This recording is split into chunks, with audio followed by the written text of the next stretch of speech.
Surf and turf is the perfect dinner for two, although you can scale it up to feed more people, but imagine tender, juicy filet mignon, shrimp in a garlic rosemary butter. But I don't need to tell you, let me show you. Hey everybody, it's Natasha of NatashasKitchen.com. Today we're making steak and shrimp, also known as surf and turf. This is absolutely a restaurant quality dish. It takes less than 30 minutes to make and it is packed with flavor. It's so juicy and tender, and you're gonna love that butter sauce. You'll just want every drop from the pan. I love to pour it over the steak and shrimp at the end, and I am so hungry, so let's get started.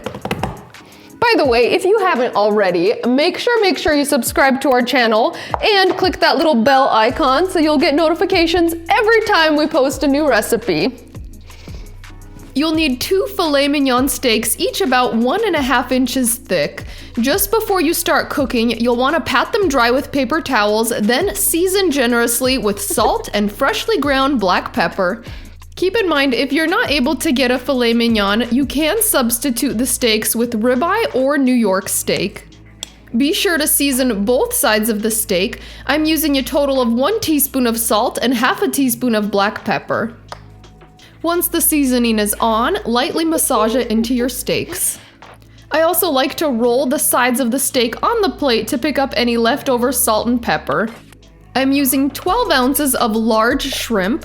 These are peeled and deveined, and I've left the tails on because I think it looks prettier. Thoroughly pat those dry with paper towels, then season lightly with just a 1/4 teaspoon of salt and a 1/4 teaspoon of black pepper. Stir that together to combine. I'm gonna quickly wash my hands, and it's time to hit the stove. Place a large, heavy skillet, I love using my cast iron pan, over medium-high heat. Once the skillet is hot and you see it starting to smoke, add half a tablespoon of light olive oil and swirl to coat the pan. Add the steaks to your hot skillet and let them sear for a good 4 minutes without turning them. You want them to develop a beautiful golden brown crust. Then flip them over and let them continue to sear on the second side for about 3 to 4 minutes. Once you've gotten a beautiful sear on both sides, use some tongs to turn the steaks onto their sides to render the white fat and sear the edges. This takes about 30 to 60 seconds per edge. To ensure they're perfectly cooked through to your liking, you'll want to use an instant read thermometer. Now this is our favorite thermometer. I use it for all of my meats, and I will make sure to link to it in the recipe notes. You'll want to take the steaks out of the pan about 10 degrees before they've reached your desired temperature. Transfer those to a plate, loosely tent with foil, and let them rest. Now reduce your heat to medium and right away add 3 tablespoons of unsalted butter. Then add some quartered garlic cloves and a sprig of fresh rosemary. Add all of your shrimp to the pan and spread them out so they're cooking in a single layer. Sauté your shrimp for just 1 minute per side or just until they're cooked through. Shrimp cook very fast, so be sure you don't overcook them or they will turn rubbery. As soon as the shrimp look pink and opaque, you're gonna take them off the heat.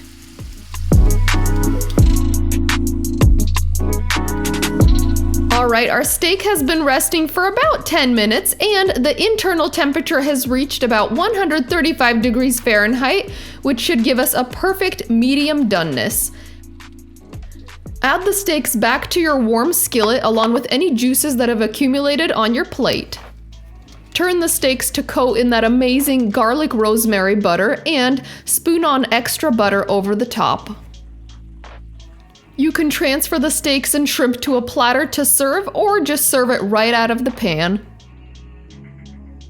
All right, coming in hot. Oh my goodness. I am so hungry for this. I mean, you guys are just looking at this. I have to smell it too, okay? I cannot wait to enjoy this. Oh, and before we serve, I do have something else. To go with this surf and turf, I have made my boiled new potatoes in butter and olive oil. It's so easy and so delicious. And if you start the potatoes at the same time as the surf and turf, it's done at the same time. So dinner is ready and I'm ready to dig in. By the way, I do have that recipe on my site, so you'll find the link in the notes. It's so easy and it just goes really well with the steak and the shrimp. So I'm gonna add some buttery potatoes. So hungry for this. This is just the perfect date night in. It's such a romantic meal and it's so special. I mean, filet mignon, juicy shrimp. And if you don't like shrimp, you can try lobster. That's also very good. A bunch of shrimp. Oh, I love shrimp. If you've been following our channel for any length of time, you will know that I have a small, large obsession with shrimp. Yum. Okay, maybe I took a little more than half. My poor husband, he has to watch this taste test too. You'll get your portion, honey. And we definitely want to take advantage of the pan juices because that garlic rosemary butter is incredible. And it's like a brown butter at this point. I like to just put that over the steak, put that over the shrimp. Okay, here we go. I'm gonna show you just how tender this steak is. This is the best way to cook a steak because you can really keep an eye on it so it doesn't get overcooked. But definitely get yourselves one of these. This is our favorite thermometer. I will link to this in the notes. It is a lifesaver, especially when you're cooking expensive cuts of meat. You don't wanna mess that up. Okay, here we go.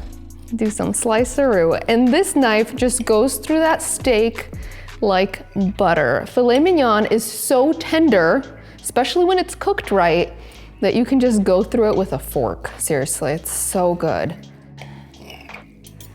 All right, we're gonna get that bite of steak. Gonna push it around those pan juices because, here we go. Yum, get in my belly. Oh.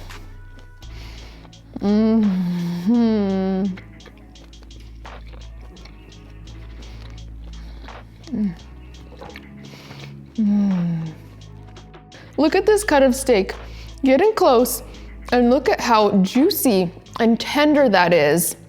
And I'm gonna grab one of these plump shrimp because how can I not? Look at this. And these are just like swimming in that flavored butter. You know it's gonna be good.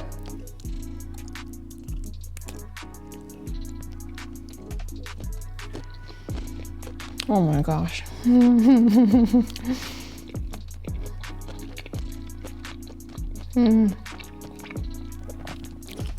This totally tastes restaurant quality. I mean, like something that you would pay probably more than $150 for 2 people in a nice steakhouse. But I made this in my kitchen in less than 30 minutes and for a fraction of the price. This is so good. I have to have another one. Oh my goodness, these are so good.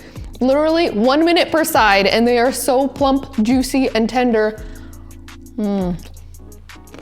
Oh. Okay, my poor husband.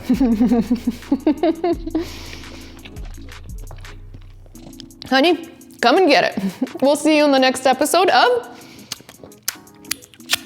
Natasha's Kitchen.